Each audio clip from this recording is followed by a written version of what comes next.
ஆண்டவர் செய்த மிகப்பெரிய நன்மை என்ன தெரியுமா? மிகப்பெரிய ஆசீர்வாதம். வேதத்தில் ஒரு வார்த்தை உண்டு. ஆண்டவராக இயேசு கிறிஸ்து சொல்லுவார், பிதா எவனை இழுத்து கொள்ள சித்தமா இருக்கிறாரோ அவனை தான் இழுத்து கொள்வாராம். அவர் இழுத்து கொள்ளாமல் ஒருவனும் என்னிடத்தில் வர முடியாது. ஆமென். தேவன் இந்த உலகத்தில் உங்களுக்கு செய்த மிகப்பெரிய நன்மை என்ன தெரியுமா? எத்தனையோ பேர் இருக்கும்போது என்னை இழுக்கணும்னு நினைச்சார்ல. ஆமென்.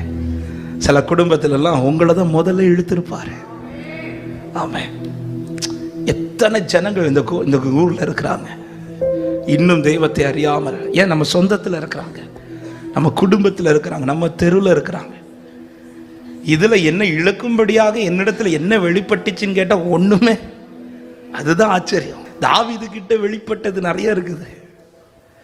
ஆமென். ஆபிரகாம் கிட்ட வெளிப்பட்டது நிறைய இருக்குது. பேதுரு கிட்ட வெளிப்பட்டது நிறைய இருக்குது. ஆனா என்ன இழுப்பதற்கு என்கிட்ட என்ன வெளிப்பட்டுச்சுன்னு ஒண்ணுமே கிடையாது. ஆனாலும் என்னை மறக்காம என்னை நினைச்சு என்னை இழுத்த என் தெய்வனுக்கு ஸ்தோத்திரம் என்று சொல்றவங்க நல்ல கரங்க